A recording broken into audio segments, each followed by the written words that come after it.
بہرحال اللہ نے عقل ہر انسان کو دی، لیکن عقل کے لیے جو چیز روشنی کا کام کرتی ہے وہ انسان کا علم ہے۔ مقصد یہ ہے کہ آنکھیں ہر آدمی کے پاس ہیں، لیکن آنکھوں سے فائدہ اسی وقت ہوگا کہ جب اس میں روشنی ہو۔ عقل ہر آدمی کے پاس ہے، اس عقل کا صحیح استعمال اسی وقت ہوگا کہ جب جہالت سے دوری ہو، یعنی جتنا زیادہ علمی میدانوں میں آگے بڑھے گا اتنا اسے عقل کو استعمال کرنے کا صحیح موقع مل پاتا ہے۔ تو لہٰذا ضروری ہے کہ جہالت ہو۔ یہ اس لیے میں نے عرض کیا ہے کہ کہیں پر بیان کر چکا ہوں کہ آج ہم جس نام کے منتظر ہیں، بظاہر دنیا میں ہوتا ہے کہ دنیا تو کہاں سے کہاں پہنچ گئی، کتنی ترقی کر گئی، لیکن پہلی چیز ہے کہ دنیا کی ترقی صرف دکھاوا ہے، اس کے علاوہ کچھ نہیں ہے۔ اس لیے کہ کبھی بھی باطل کتنی بھی ترقی کر لے اس کے اندر دم نہیں ہوتا ہے کہ حق کا مقابلہ کر سکے۔ لیکن یقین رکھیں کہ حق باطل کا اتنی ہمت نہیں ہوتی ہے کہ حق کے مقابلے میں آ جائے، کہ جب حق والے قدم پیچھے ہٹاتے ہیں تب انہیں موقع ملتا ہے بربلانے کا اور بہکانے کا۔ ورنہ ابھی ایک کل کا واقعہ ہے، آپ نے شاید سنا بھی، مثلاً پرسوں کا افسوسناک واقعہ بلکہ قریب کا۔ آج افسوس ہوتا ہے کہ یورپ میں ایک آدمی قتل کیا جائے تو پوری دنیا احتجاج کرتی ہے، آواز اٹھاتی ہے۔ یوکرین میں حملہ ہوا، ہمارا دین تو یہ کہتا ہے کہ کہیں بھی کسی کے ساتھ ناانصافی ہو، ظلم ہو، غلط ہو، کہیں بھی کسی ایک بے گناہ کو قتل کیا جائے غلط ہے۔ لیکن ہمارے یہاں یہ نہیں ہے کہ ان کے گھر میں قتل ہو تو غلط ہو، کہیں اور قتل ہو تو غلط نہیں ہے۔ غلط ہر جگہ غلط ہے، آپ کو ہر جگہ قتل ہے، ظلم ہر جگہ ظلم ہے۔ اگر یورپ میں کوئی آدمی قتل کیا جائے تو وہ بھی غلط ہے، اور اگر سعودی عرب میں بے گناہ شیعوں کو قتل کیا جائے تو یہ بھی غلط ہے۔ اگر پاکستان کی مسجد میں پشاور میں مومنین کا قتل عام ہو تو یہ بھی غلط ہے۔ بھائی اگر ایک یورپ میں چند لوگ قتل کر لیے گئے تو پوری دنیا میں آوازیں اٹھتی ہے کہ انسانیت کو ظلم ہو رہا ہے اور بے گناہ لوگ قتل کیے جا رہے ہیں۔ اگر وہاں پر ظلم ہے، وہاں پر غلط ہے، تو دنیا کے کسی بھی گوشے میں کسی ایک بے گناہ کو قتل کیا جائے وہ بھی غلط ہوتا ہے۔ آج واقعی انصاف ہے تو جہاں بھی قتل عام ہو رہا ہے اس کے خلاف آواز اٹھنا چاہیے۔ اور واقعی انسان اگر انسان ہے تو انسانیت کا مطلب یہ ہے کہ مذہب و مسلک نہ دیکھے بلکہ ظالم و مظلوم کو دیکھے۔ ہم یہ نہ دیکھیں کس مسلک سے ہے بلکہ یہ دیکھیں کہ کس نے غلط کیا، اور اس سے بڑھ کے ظلم کیا ہوگا کہ مسجدوں میں آ کر بے گناہوں کو قتل کر دیا۔ ابھی آپ نے دیکھا ہے پشاور میں جرم کیا ہے، صرف جرم یہ ہے کہ لا الہ الا اللہ اپنے زبان سے کہتے ہیں، جرم یہ ہے کہ محمد رسول اللہ اپنے زبان سے کہتے ہیں، جرم یہ ہے کہ حی ولی اللہ اپنے زبان سے کہتے ہیں۔ ان کا جرم یہ ہے انہوں نے حقیقت توحید کو سمجھ لیا ہے، ان کا جرم یہ ہے کہ انہوں نے حق کو سمجھ لیا ہے، ان کا جرم یہ ہے کہ ان کے ہوتے ہوئے باطل اپنے مشن میں کامیاب نہیں ہو پا رہا ہے۔ اصل جرم یہ ہے کہ اس لیے کہ انہوں نے اسلام کو اہل غیروں سے نہیں لیا ہے بلکہ ان سے اسلام کو لیا ہے جس نے ہمیشہ باطل کو سر جھکانے پر مجبور کیا ہے۔ آج جرم ان افراد کے لیے اہل بیت کے جانے والوں کا جرم تو یہی ہے کہ انہوں نے وہ اسلام اپنایا ہے جو کسی امریکہ کے اسرائیل کے آگے جھکنے کی اجازت نہیں دیتا ہے۔ ان کا وہ اسلام ہے کہ ہمیشہ جب اللہ کو مان لیا ہے، اس کی کبریائی کا اور اس کی عظمت کا اعلان کر دیا ہے، سلام سے اگر اللہ اکبر کہا ہے تو پھر یہ پیشانی کسی باطل کے آگے جھک نہیں سکتی۔ اور یہی باطل کو کھٹکتا ہے کہ ان کے پاس کون سا ایمان اور عقیدہ ہے کہ کسی باطل کے آگے نہیں جھکتے، اور اس لیے قتل عام ہے۔ اگر واقعی قتل عام غلط ہے، سعودی عرب میں بھی کل ہوا اور مسلسل وہاں قتل عام ہے، کتنے لوگ وہاں کو قتل کیا گیا؟ ابھی جو کل ناصر البیر قتل کیا گیا 13 سال کا نوجوان، دنیا کا کون سا قانون کہتا ہے کہ 13 سال کے نوجوان کو؟ اور پھر افسوس یہ ہو کہ اگر مثلا روس والے اگر حملہ کریں، مثلا یوکرین میں جو ہو، اگر ان کی طرف سے کسی کا قتل ہو تو شاید اتنا غلط نہ ہو جتنا بے غیرتی سے اپنی زبان سے لا الہ الا اللہ کہنے والوں کے ذریعے سے بات۔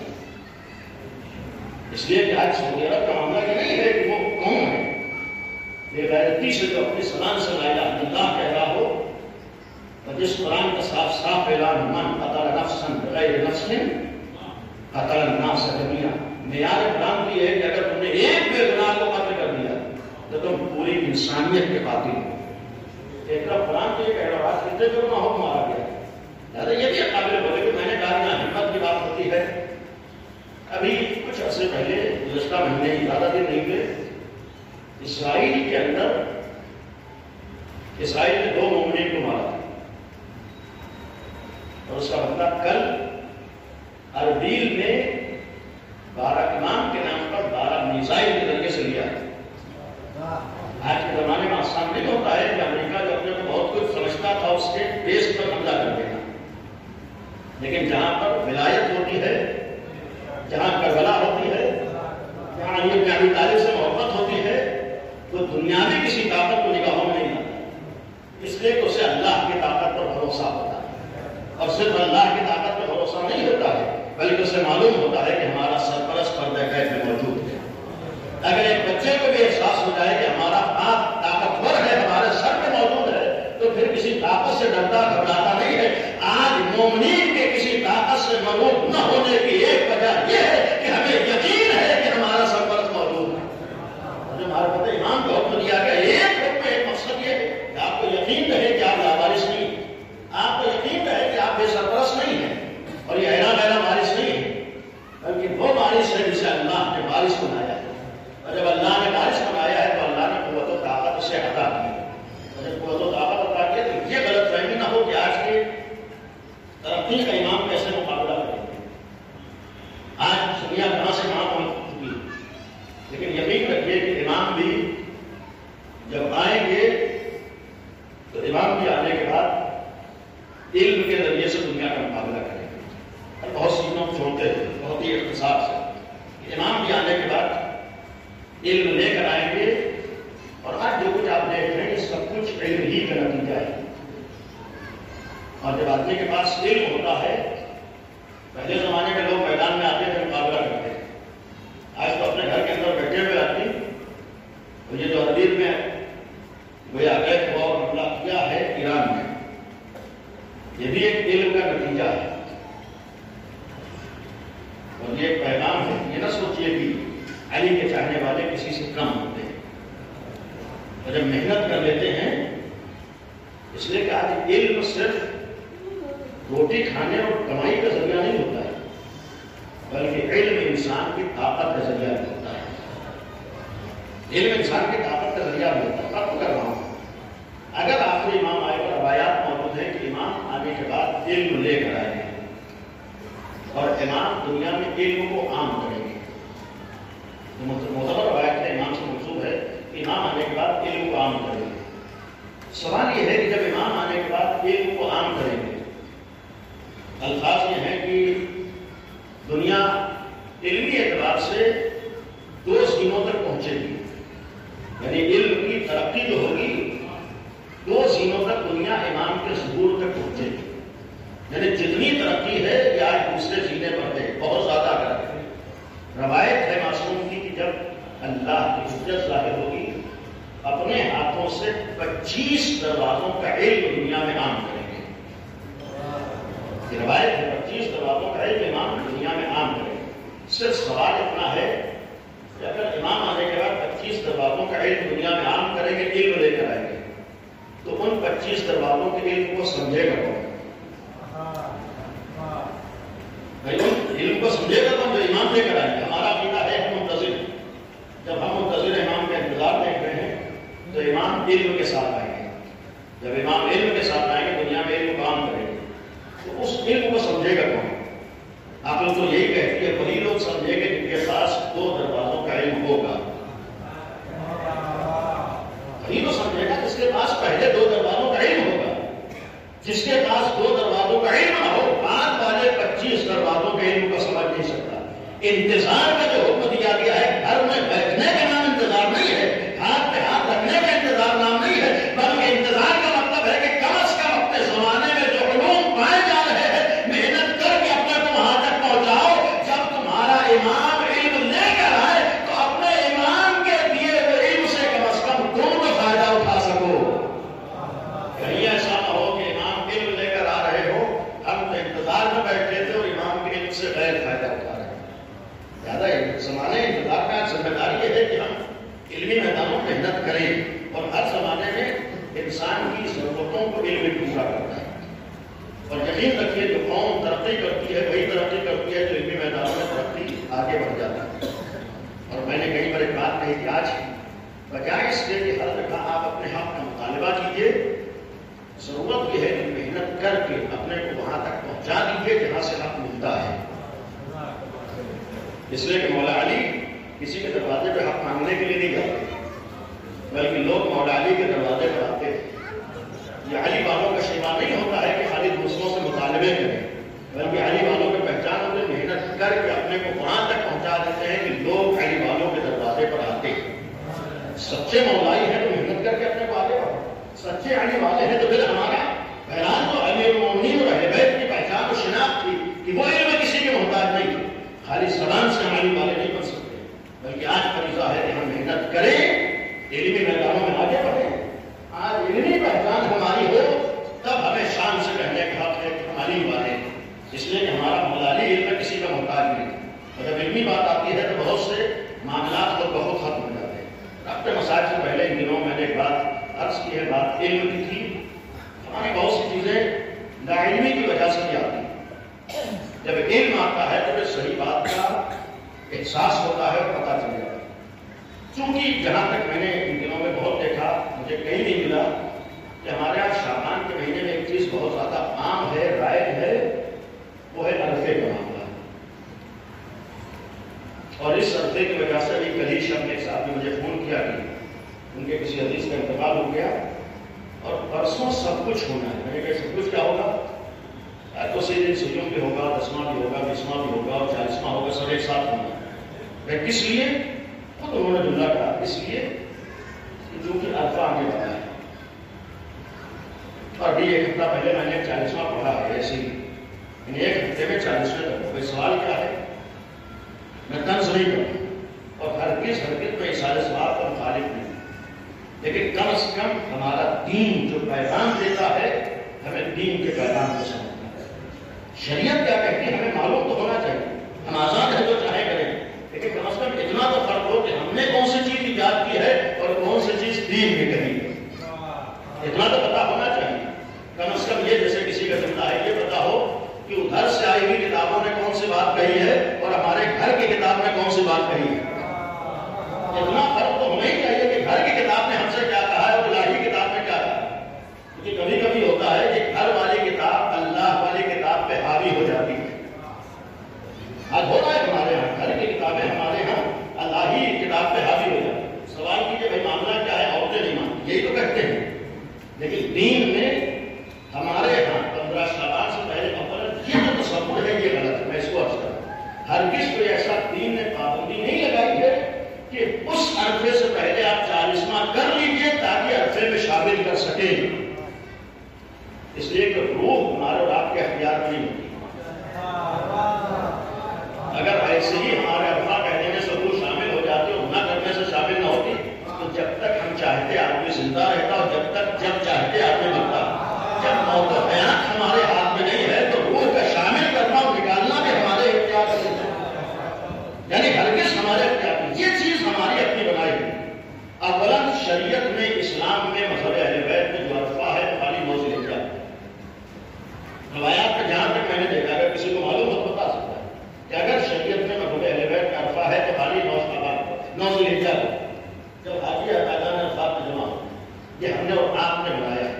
ایثار ثواب اچھی چیز ہے، جتنا زیادہ ایثار ثواب کرے، لیکن ان تصورات کے ساتھ نہ کرے کہ دوسرے کو موقع ملے مذہب اہل بیت کے اوپر انگلی اٹھانے کا۔ اس لیے کہ کبھی کبھی بعض ایسی غلط باتیں درمیان میں رائج ہو جاتی ہے کہ ہم اس بات کو بھول جاتے ہیں کہ ہم غیروں کو انگلی اٹھانے کا موقع دیں، جس کا تعلق ہمارے دین سے نہیں۔ ہرگز ہمارا ایسا کوئی معاملہ ایسا نہیں ہے کہ آپ عرفے سے پہلے 40واں کر دیجیے گا تو عرفے میں ایثار ثواب ہو سکتا ہے، اور اگر 40واں نہیں ہوا تو اگلے سال پھر عرفے میں شامل ہو سکتے ہیں۔ ایسا کوئی قانون ہرگز ہمارے یہاں نہیں۔ آپ جتنا زیادہ ایثار ثواب کر سکتے ہو کیجیے، جتنا زیادہ اپنے مرحومین کو یاد کر سکتے ہو کیجیے۔ ہرگز مذہب اہل بیت نے کوئی پابندی نہیں لگائی، نہ تو جمعرات کی ہمارے یہاں کوئی پابندی ہے، نہ دن و رات کی ہمارے یہاں کوئی پابندی ہے، نہ 2 چاند 3 چاند کی ہمارے یہاں کوئی پابندی ہے۔ ہمارے یہاں ایثار ثواب کے لیے کوئی پابندی نہیں ہے، اس لیے کہ اللہ ہر چیز پر قدرت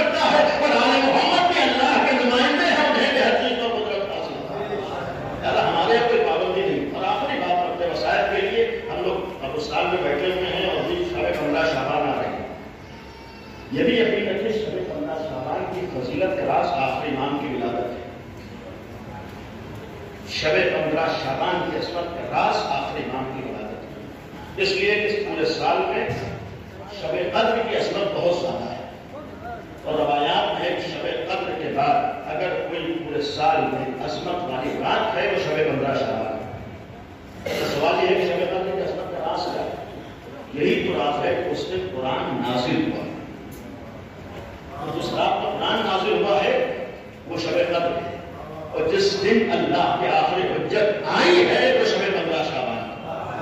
تو شب 15 شعبان کی عظمت کا راز آخری امام کی ولادت ہے. آخری امام کی ولادت ہے تو ایسا نہ ہو کہ ہم سمجھیں کہ 15 دن 15 کا دن تو امام کا دن ہے اور شب 15 شعبان ہمارے مردوں کی رات ہے.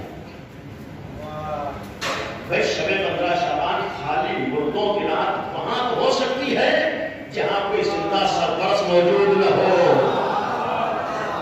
جس کا زندہ سرپرست موجود ہے وہ پہلے امام کو یاد کرتا ہے. لہٰذا پہلی چیز تو عرض کرنے کا مقصد آج آپ نمونے دیکھیں گے ہمارے 15 شعبان میں کسی قبرستان میں کتنی سجاوٹ ہوتی ہے.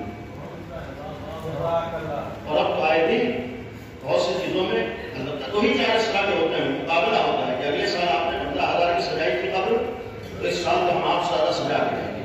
بات جگہ پر ہوتا ہے آدمی کتنا روپیہ خرچ کرتا ہے قبروں کی سجاوٹ کو.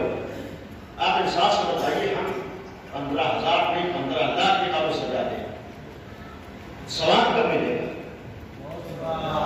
ثواب اسی وقت ملے گا جب خوشنودی خدا حاصل ہو. ثواب اسی وقت ملے گا جب خوشنودی ہدایت حاصل ہو. ہم کروڑوں روپے کی قبر پہ خرچ کرتے ہیں جب تک آل محمد کی خوشنودی حاصل نہ ہو 1% ثواب نہیں مل سکتا ہے. زیادہ خرچ کرنے کو یہ سوچنا چاہیے کہ ہمیں اللہ کو خوش کرنا ہے یا لوگوں کو خوش کرنا ہے. تو پہلی چیز قابل غور ہے کہ ہم کس بنیاد پر سجا رہے ہیں. بھئی ہم قبر پہ جائیں قبرستان میں جائیں ہم فاتحہ پڑھیں. تصور تو یہ ہونا چاہیے کہ چونکہ آج کی تاریخ ہمارے امام کی ولادت کی تاریخ ہے لہذا جس طریقے سے ہم خوش ہیں ویسے ہی ہمارے مرحومین بھی خوش ہو رہے ہو. جیسے ہم خوشی منا رہے ہیں ویسے ہی ہمارے مرحومین خوشی منا رہے ہو. تو اس سال ثواب و قبروں میں جانے میں تصور یہ ہونا چاہیے کہ انہیں خوشی حاصل ہو جائے تاکہ انہیں احساس ہو کہ آخر امام کی ولادت کی تاریخ ہے لہذا ہمیں خوشی نصیب ہوئی ہے. لیکن ہم لوگ آخر امام کو بھول کے چاہتے ہیں کہ ہم قبریں سے کر رہے ہیں. ہرگز غالباً نہیں تو لیکن قابل غور چیز ہے. بھئی آج آئے دن جو یہ چیزیں بڑھتی جا رہی ہیں اور جس شب میں ہمیں امام کے نام پر خرچ کرنا چاہیے تھا واقعی اگر خرچ کرنا ہے آپ امام کے نام پہ خرچ کریں. جتنا بھی آپ کو قبروں کو سجانا ہے سب مل کر سجاوٹ کیجیے آخر امام کے نام پر سجاوٹ کیجیے. یقین رکھیے کہ اگر آپ امام کے نام پر کوئی کام کریں گے اور نیت یہ کر لیجیے خدایا جو ثواب ہوگا ہمارے مرحومین تک پہنچ جائے تو اس سے امام کا حق بھی ادا ہوگا ہمارے لیے سارے ثواب پہ ہو جائے گا. ورنہ ہم قبریں سجاتے رہیں گے قبروں پہ جاتے رہیں گے ہم یہ بھول جائیں گے کہ انہیں ثواب ملا نہیں ملا. نہیں ثواب کا ہمیں انتظام کرنا ہے ہمیں اشارے ثواب کرنا ہے. جب اشارے ثواب کرنا ہے امام کا نام اور جو مخصوص تاریخ کیونکہ آج ہمارے یہاں ایک مجبوری یہ بھی ہے کہ ہم نے دوسروں کی چیزیں زیادہ لی ہیں اپنی چیزیں دوسروں کو کم دے پائے. ہم نے دوسروں کے کلچر کو اپنا لیا اپنا کلچر دوسروں کو دے نہیں پائے. اب ہے ہمارے یہاں گرمیاں ہے افسوس ہے کہ جو اچھی چیزیں تھیں دوسروں کو کم بتا پائے. دوسروں کی بہت سی چیزیں ہم نے خود اپنا لیا. شادیوں میں کتنے غلط رسم و رواج ہمارے یہاں جس کا تعلق نہ تو شریعت سے ہے نہ مذہب سے ہے نہ عقل سے ہے. یہی معاملہ ہے ایسا ایسا ایسا سوال. اور یہ جو ختم کر رہا ہوں یہ جو ہمارے یہاں قبروں کا اتنا زیادہ رواج ہوا ہے اس کی بھی ایک وجہ ہمارا آپسی سماج ہے. یعنی یہ چیز ہم نے دوسروں سے زیادہ لی کیونکہ ان کے یہاں تاکید ہے شب 15 شعبان میں قبر پہ جانے کی. ہمارے یہاں جو تاکید ہے آخر امام کو یاد کرنے کی. پھر آخر امام کو یاد کرنے کی تو ہمیں تصور امام کو ہم خیال کریں امام کا. جب امام کا خیال کریں گے تو ہماری بھی عصمت میں اضافہ ہوگا ہماری معرفت میں اضافہ ہوگا اور پھر ہمارے مرحوم کے سارے ثواب میں اضافہ ہوگا. آپ کی امام کی ایک غم کا یہ موقع ہے. جانے والا بہت زیادہ ایج نہیں تھی بہت زیادہ عمر نہیں تھی. کبھی ظاہر ہو کے بیٹے ہی نے سلام بھی پڑھا تھا. احساس ہوتا ہے کہ سن یتیم ہو گیا. لیکن ہمارے ہاں مذہب اہل بیت میں اولاً اس دن میں نے کہا کہ موت نابودی کا نام نہیں بلکہ موت جگہ کی تبدیلی کا نام ہے. اور جگہ کی تبدیلی بھی اس کے فیصلے پر ہے جو ہمارا خدا ہے، ہمارا معبود ہے. لہذا جس طریقے سے ماں باپ اپنے بچوں کی جگہ کو تبدیل کرتے ہیں ان کی مصلحت کی بنیاد پر، ویسے خدا بھی ہماری جگہ کو تبدیل کرتا ہے ہماری مصلحت کی بنیاد پر. ہمارے لیے جب تک وہ خدا ہمارے لیے مسئلہ سمجھتا ہے یہاں رکھتا ہے، اور جب وہ خدا ہمارے لیے مسئلہ سمجھتا ہے ہمیں اس جگہ منتقل کر دیتا ہے، جسے ہم لوگ انتقال کہتے ہیں. یہ صرف کچھ دن کی بات ہے، ورنہ ایسا نہیں ہے کہ کسی کو کسی انسان کو اس دنیا میں رہنا. ایک نہ ایک دن ہر انسان کو یہاں سے جانا. اب یہ فاصلہ کتنے دن کا ہے کسی کو نہیں معلوم. اور یہ جو موت کی حقیقت ہے اس نے عرض کیا کل نفس ذائقۃ الموت، ہر نفس کو موت کا ذائقہ چکھنا ہے. لیکن اس ذائقے کو کچھ لوگ چکھتے ہیں جو کہتے ہیں نظر آتے ہیں یا ام احلا من الاصل، موت کا ذائقہ شہد زیادہ شیریں ہے. اور کچھ ایسے ہوتے ہیں جن کے لیے یہی موت کا ذائقہ انتہائی تلخ اور ناگوار ہوتا ہے. اب یہ ان کے لیے دنیا مصراف الآخرہ، دنیا میں ہمیں بھیجا ہی اس لیے گیا ہے کہ ہم اپنے موت کے ذائقے کو کیسا بنانا چاہتے ہیں. جیسا ہم نے دنیا میں زندگی گزاری ہے، جیسا ہم نے ایمان و عقیدہ رکھا ہے، اس منزل پر آ کر موت کا ذائقہ ویسے ہی ہوگا. نیکیاں ہیں، ایمان ہے، اگر موت کا ذائقہ ہمارے لیے میٹھا ہو. لیکن اگر کوتاہیاں ہیں، گناہ ہیں، معصیتیں ہیں، تو پھر یہی موت کا ذائقہ انسان کے لیے تلخ ہو جاتا ہے. اور پھر امام جناب قاسم کا جملہ یا میں اہلا من الاصل چچا جان، موت کا ذائقہ شہد زیادہ شیریں. 13 سال کے سن میں نوجوان نے جملہ کہا ہے جس کے سن میں موت کو انسان کبھی بھی دوست نہیں رکھتا، جب موت کو پسند نہیں کرتا. لیکن جناب قاسم نے جواب دیا ہے جب موت حق پہ آ رہی ہو، اپنی معرفت کے ساتھ آ رہی ہو، در حسین ابن علی پر آ رہی ہو، تو یہی موت شہد زیادہ شیریں ہو جاتی ہے. اس لیے اسے معلوم ہے کہ ہم نے در حسین کے ساتھ جھکایا، ہم نے در علی کے ساتھ جھکایا. اور ہمیں یہ معلوم ہے کہ یہ در ایسا در ہے کہ حتیٰ اگر ہم نے زندگی کے آخری مرحلے پر اس در پر سر اٹھا لیا ہے، سچے دل سے آئے ہیں، تو حسین ابن علی آنے والے کو حر بنا دیا کرتے ہیں. یہ بھی ایک امام حسین کے لیے ہے کہ شہد زیادہ شیریں کا ایک مفہوم یہ ہے کہ اگر آخری لمحات میں بھی سچے دل سے احساس ہو جائے تو حسین ابن علی آنے والے کو حر بنا دیتے ہیں. احساس ہوتا ہے رشتہ داروں کو، عزیزہ کو، بچوں کو کہ ہمارا باپ چلا گیا، لیکن ہمارے سامنے جو دلاسے کا ذریعہ ہے وہ کربلا ہے. ہمارے لیے جو دلاسے کا ذریعہ ہے وہ آل محمد کا غم ہے.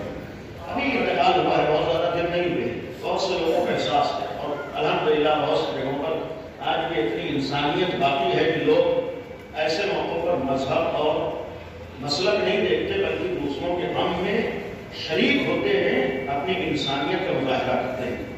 آج بھی بہت سے انسان موجود ایسے موقعوں پر اپنی انسانیت کا مظاہرہ کرتے ہیں. امام نے جملہ فرمایا ہے کہ جب ہمارے سامنے اس طریقے کے واقعات ہوں تو اس وقت تم ہمارے غم کو یاد کرو.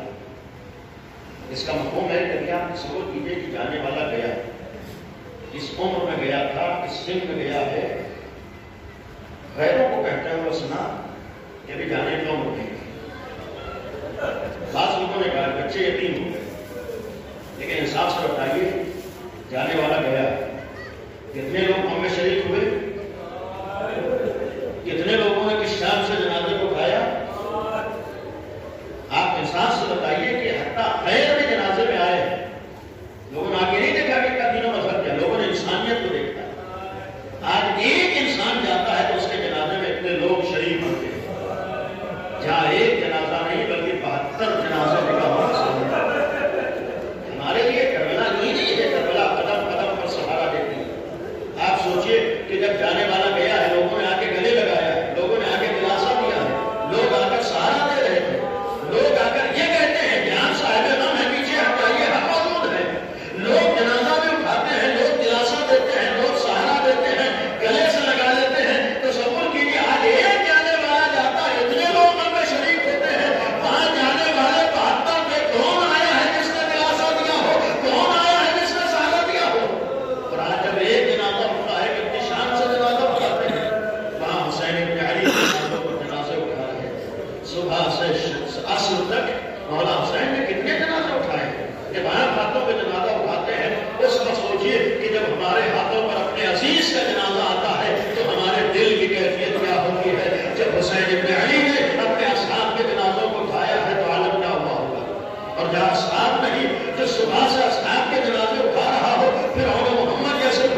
امام حسین جب جناب اکبر کے سرانے پہنچے تو پہلی چیز ہے کہ لاش کی جو کیفیت ہے ایک عام آدمی دیکھ کے برداشت نہیں کرتا.